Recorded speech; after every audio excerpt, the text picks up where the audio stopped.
இன்றைக்கி நான் சொல்ல போகிறது என்னன்னு கேட்டிங்கன்னா, வெயிட் குறைக்கிறத பற்றி. வெயிட் குறைக்கிறது ரொம்ப ரொம்ப ஈஸியான விஷயந்தான். அதில் கரெக்டான நாலேஜ் இருந்தால் கண்டிப்பாக வெயிட்டை நல்லாவே குறைச்சிக்கலாம். வெயிட்டை குறைக்கிறதுலையே பெஸ்ட் மெத்தட் எக்ஸசைஸ் தான். எக்ஸசைஸை விட நல்ல மெத்தட் எதுவுமே இல்லை. டயட்டை ரொம்ப ரெஸ்ட்ரிக்ட் பண்ணிங்கன்னா என்ன நடக்குதுன்னு கேட்டால், உள்ளுக்குள்ளே தேவையான நியூட்ரிஷன் கிடைக்காம போய் அதனால் வெயிட் அதிகமாக கூட வாய்ப்பு இருக்குது. டயட்டை ஓவராக சாப்பிட்றதோ இல்லை ஜங்க் ஃபுட் எடுத்துக்கிறதோ இல்லை கார்பனேட்டட் ட்ரிங்க்ஸ் எடுத்துக்கிறதோ இதையெல்லாம் வேணால் நீங்கள் அவாய்ட் பண்ணிட்டு வரலாமே தவிர, சுத்தமாக சாப்பிடாமல் இருக்கிறது அந்த மாதிரி சரியாக வராது. ஒரு ஃபாஸ்டிங்னு ஒன்று இருக்கலாம், அது கிளென்சிங்காக. அதனால் இன்றைக்கி அந்த எக்ஸசைஸ் என்னங்கிறதையும், எப்படி செஞ்சால் வெயிட்டை நல்லாவே குறைக்கலாம், ஓவராலாக குறைக்கலாம், வெறும் தொப்பையை குறைக்கலாம், வெறும் கை குறைக்கலாம், முதுகில் இருக்கிற வெயிட்டை குறைக்கலாம், தைஸில் இருக்கிற வெயிட்டை குறைக்கலாம், குளூட்டியலில், பின்னாடி பெட்டெக்ஸ் மசில்ஸில், இல்லை இந்த இடம் கழுத்தில், ஃபேஸில் இருக்கிறது, இந்த மாதிரி ஒவ்வொரு இடத்துக்குமே வெயிட்டை குறைக்கலாம். அது எப்படிங்கிறத இந்த வீடியோவில் பார்க்கலாங்க. ஆக்சுவலாக ரோல் ப்ளே பண்ணுறது ஹார்மோன்ஸு. இப்போ லெப்டின்கிற ஹார்மோன் தான் வெயிட்டை கண்ட்ரோல் பண்ணுறதுல நம்பர் 1 இடத்துல இருக்குது. லெப்டின்கிற ஹார்மோன் என்ன பண்ணுதுன்னா, நம்மளோட பசியை கரெக்டாக பசி ஆறிடுச்சு, பசிக்குது, இப்போ பசி ஆறிடுச்சு அப்படின்னு மூளைக்கு அனுப்புகிற ஒரு இது ஹார்மோன். அதை தவிர லெப்டின் என்ன வேலை செய்யுதுன்னா, மெட்டபாலிசம் உள்ளே செரிமானம் ஆகி அது செல்ஸ்க்கெல்லாம் கரெக்டாக போய் சேர்றது. இந்த மெட்டபாலிசம் இந்த 2 ஆச்சுங்களா, இந்த 2ம் அது செய்யுது. அதனோட வேலையை அது கரெக்டாக செஞ்சால் தான் அது வெயிட்டை குறைக்கும். லெப்டின்கிற ஹார்மோனை தவிர கிரிலின்கிற ஹார்மோன் பசியை தூண்டுற ஹார்மோன். அது சரியாக வேலை செய்யலைன்னா பசியை தூண்டிகிட்டே இருக்கும். அது சரியாக வேலை செஞ்சால் பசி இருக்குது, இப்போ பசி ஆறிடுச்சு அப்படின்னு கரெக்டான வேலையை செய்யும். அதுக்கப்புறம் இன்சுலின்கிற ஹார்மோன். இன்சுலின் இது குளுக்கோஸை செல்ஸ்குள்ளே பைண்டிங் பண்ணுற வேலை. அதை கரெக்டாக அது மெட்டபாலிசத்துக்கு ரொம்ப ரீசனாக இருக்குது. அது கரெக்டாக வேலை செஞ்சால் அதுவும் கரெக்டாக இருக்கும், இல்லைன்னா வெயிட் ஏறுறதுக்கு ஒரு காரணமாக அமையும். இதை தவிர பிட்யூட்ரியில் க்ரோத் ஹார்மோன், அப்புறம் தைராய்டில் T3 T4. தைராய்டு கம்மியாக சுரந்தால் ஹைப்போதைராய்டிசம் வந்தால் வெயிட் பயங்கரமாக ஏறிக்கும். 100 கிலோ 120 கிலோ அப்படியெல்லாம் ஆயிடுவாங்க. So thyroid hormone T3 T4, அதுக்குள்ளேயே இன்னும் TSH, அப்புறம் FT3 FT4 அந்த மாதிரிலாம் இருக்குது. ஸோ அதை தவிர என்னென்னு கேட்டிங்கன்னா, பிட்யூட்ரியில் க்ரோத் ஹார்மோன், அதுவும் ஒரு ரீசனாக இருக்குது. இதை தவிர ஈஸ்ட்ரோஜன், டெஸ்டோஸ்டிரோன், ப்ரோஜெஸ்ட்ரோன் அந்த மாதிரி அதுவும் காரணமாக இருக்குது. நம்மளோட ஹார்மோன்ஸ், மேல் ஹார்மோன், ஃபீமேல் ஹார்மோன், அதெல்லாம் ஒரு காரணமாக இருக்குது. இதை தவிர கார்டிசோல்னு ஒரு ஹார்மோன், அது ஸ்ட்ரெஸ் ஹார்மோன். அது ஸ்ட்ரெஸ்னால் சுரக்கிறது. அது ஸ்ட்ரெஸ்னால் சுரந்து அது வெயிட்டை அதிகப்படுத்தி விட்டுரும். இப்படி எல்லா ஹார்மோனும் இருக்கிறப்போ இந்த ஹார்மோன் நல்லா சுரக்கணுன்னா என்ன தேவைன்னு கேட்டால், 70% மன மகிழ்ச்சி தான். அன்பு, மன மகிழ்ச்சி, ஹார்மோன்னால் லவ் வேணுமா இருக்குது. ஹக்கு, கிஸ்ஸு, லவ்வு, ஒரு கருணை, அவங்கள பார்த்த உடனே குட் ஃபீலிங், நல்லா பேசுறது, ஒரு விஷயங்களை ரசிக்கிறது, லைக் மேல் ஃபீமேல், ஃபீமேல் மேல், அதை தவிர ஒரு இயற்கை, வெளில போகிறது, இது மாதிரி மகிழ்ச்சிக்குள்ளேயும் அன்புக்குள்ளேயும் தான் அந்த ஹார்மோன்ஸ் கரெக்டாக சுரக்குது. இது 70%. 30% என்னவாக இருக்குன்னா உணவு அண்ட் எக்ஸசைஸாக இருக்குது. உணவில் என்னன்னு கேட்டால், ஜங்க் ஃபுட் சாப்பிடாமல் இருக்கிறது, ரொம்ப இட்லி, தோசை, பூரி, சப்பாத்தி எல்லாம் சாப்பிடாம கொஞ்சம் வரகு, திணை, சாமை, குதிரைவாளி, கைக்குத்தல் அரிசி, ஓம்கார அரிசி, பூங்கார அரிசி, இந்த மாதிரி கொஞ்சம் அரிசி, நார்ச்சத்து இருக்கிற அரிசி, பட்டை தீட்டின அரிசி இல்லாமல் சிங்கிள் பாலிஸ் அரிசி, இதில் சாதம், அப்புறம் பொரியல், இது மாதிரிலாம் சாப்பிட்றதும், ராவா பச்சை காய்கறிகள், பழங்கள் அதிகமாக எடுத்துக்கிறதும் காரணமாக இருக்குது. அடுத்த 15% எக்ஸசைஸ் காரணமாக இருக்குது. எக்ஸசைஸ் தான், ஆனால் இதில் அது 70%, இது 15%, இது 15%னாலும் எக்ஸசைஸ் தான் அதை கரெக்டாக குறைக்க, உடனடியாக குறைக்க, தேவையான இடத்துல குறைக்க 95% காரணமாக இருக்குது. என்ன தான் நீங்கள் மனநிலையை மாற்றினாலும் அர்ஜெண்ட்டாக பழசு சேர்ந்ததையெல்லாம் குறைக்க முடியாது.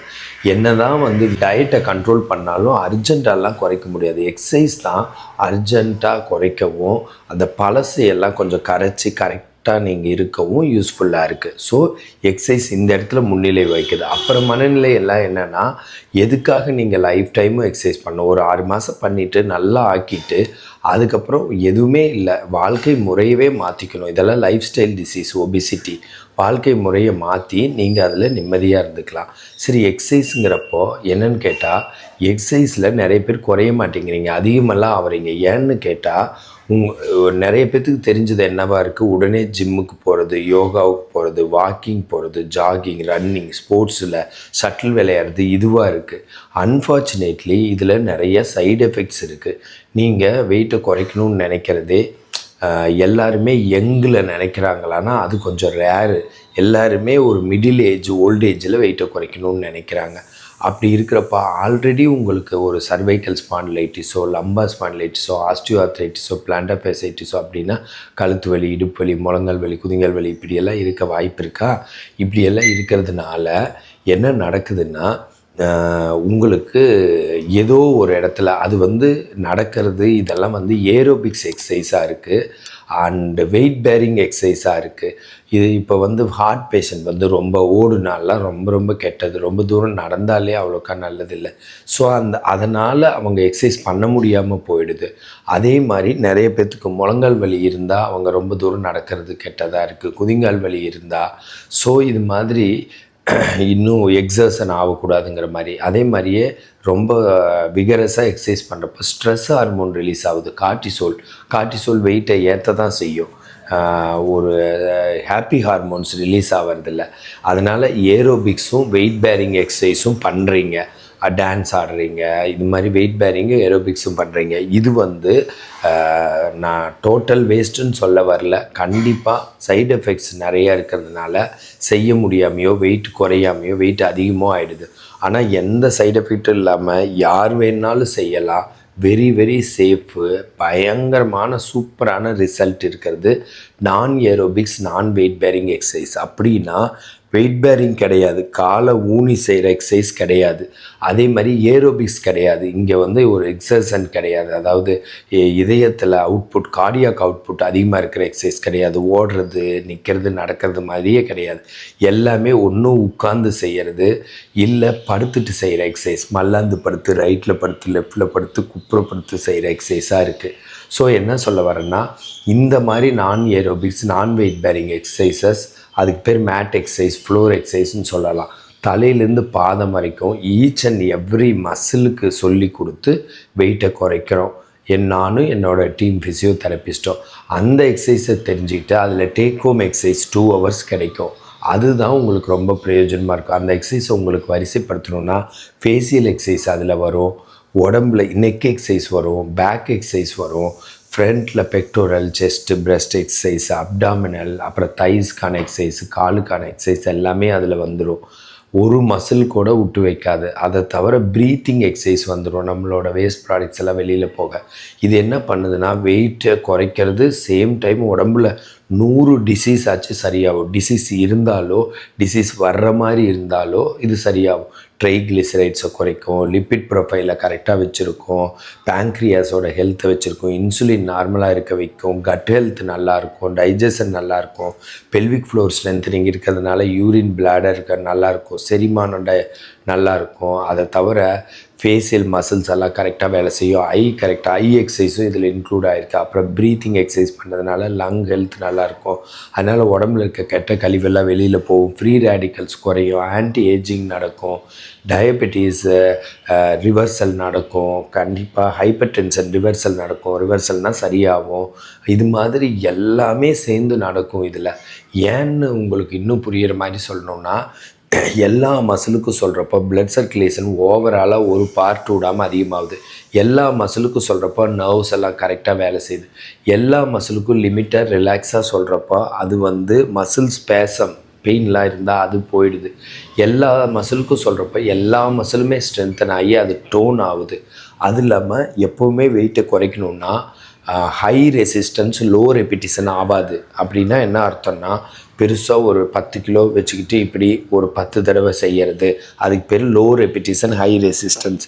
அது மசில் பல்க்கு தான் வரும். ஆனால் 1 கிலோவை வச்சுக்கிட்டு 100 தடவை இப்படி செய்கிறது லோ ரெசிஸ்டன்ஸ் ஹை ரெப்பிட்டேஷன். அது வந்து மசில் பல்க்கை குறைக்கும். வெயிட்டை குறைக்கணும்னா மசில் பல்க்கு குறையணும்னு தான் நீங்கள் நினைக்கிறீங்க. மசில் இருக்கணும், ஆனால் பல்காக இருக்கக்கூடாது, கரெக்டாக இருக்கணும்.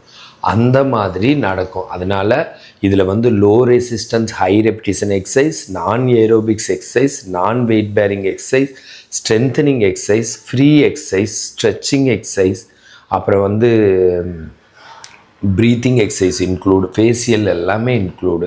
இங்கே ஃப்ரான்டாலிஸில் ஆரம்பித்து கொருகேட்டர், சூப்பர்சிலியா, ஆர்பிகுலரிஸ், ஆக்லை, நேசாலிஸ், ரைசோசிஸ் இதெல்லாம் கவர் பண்ணி, அப்புறம் ஐக்கான எக்ஸசைஸ், ஐபால் மூமெண்ட்ஸில் கவர் பண்ணி, அப்புறம் neck, sternocleidomastoid trapezius, pectoral, breast muscles, அப்புறம் வந்து இந்த பக்கம் lumbosacral muscles, abdominal muscles, gluteal, அப்புறம் rectus femoris, vastus medius, vastus lateralis, அதாவது குவாட்ரிசெப்ஸ் மசில், ஹாம்ஸ்ட்ரிங், காஃபில் கேஸ்ட்ராக்னிமியா சோலியஸ் இதெல்லாம் பண்ணுறப்போ, அப்புறம் ஃபுட்டுக்கெல்லாம் பண்ணுறப்போ, ஃபுட் வந்து 2வது ஹார்ட் மாதிரி, அது ஹார்ட்டுக்கெல்லாம் நல்லா ஹெல்த்தியாக அமையுது. அதே மாதிரியே சோலியஸ் மசில் பண்ணுறப்போ ட்ரைகிளிசரைட்ஸ் டிராஸ்டிக்காக குறையுது. இப்படி ஹெல்த்தியாக குறையிறப்போ ஒரு பக்கம் இருக்கிற நோயெல்லாம் சரியாகுது, இன்னொரு பக்கம் வெயிட்டும் குறையுது. இது பொறுமையாக ஆனால் ரொம்ப வேகமாகவும் செயல்படுது. இந்த மாதிரி நான் ஒரு 15 days கோர்ஸ்லேருந்து 6 months கோர்ஸ் வரைக்கும் அதை நடத்துகிறேன். அவங்களா வீட்டில் செஞ்சுக்கிறதுனா 15 daysல சொல்லி கொடுத்து வீட்டில் அவங்க ஈஸியாக டேக் ஹோம் எக்ஸசைஸ் 2 hours இருக்கும், அதை வந்து 1 hour பிரித்து செஞ்சுக்கலாம். ஆனால் இங்கே நானாக செய்ய மாட்டேன்னா எங்ககிட்ட ஆன்லைனில் வந்து உலகத்தில் எந்த மூலையில் இருந்தாலும் வீடியோ கால்ஸ் மூலமாக செஞ்சுக்கலான்னு வச்சுக்கோங்களேன். ஸோ நானும் 12 ஃபீமேல் லேடி ஃபிசியோதெரபிஸ்ட் என்கிட்ட ஒர்க் பண்ணுறாங்க. எல்லாருமே அந்த இதில் ஆன்லைனில் ஒர்க் பண்ணுறாங்க. அதன் மூலம் நான் நிறைய பேஷண்ட்ஸ் ஒரு நாளைக்கு அட்லீஸ்ட் 100 பேஷண்ட்ஸ் ஆச்சு, 30 நாட்டிலேருந்து வர்றாங்க. எல்லாமே நல்லாகி ரொம்ப நல்லா இருக்காங்க. ஸோ இந்த மாதிரி வெயிட் குறைக்கணும்னு நினைக்கிறவங்க இந்த சின்ன நாலேஜை வச்சுக்கிட்டு நீங்கள் எங்கிட்ட வாங்க, கண்டிப்பாக அது சரியாகும். இந்த மாதிரி ஹெல்த் டிப்ஸ் வேணா என்னை ஃபாலோ பண்ணுங்கள். ஃபிசியோதெரப்பி கன்சல்டேஷன் வேணா எனக்கு கால் பண்ணுங்கள். ஃபிசியோதெரபிஸ் நல்ல ஆப்பர்ச்சுனிட்டிஸ் ஆர் கொலாபரேஷன் வேணா எனக்கு கால் பண்ணுங்கள். This is Prakash, physiotherapist.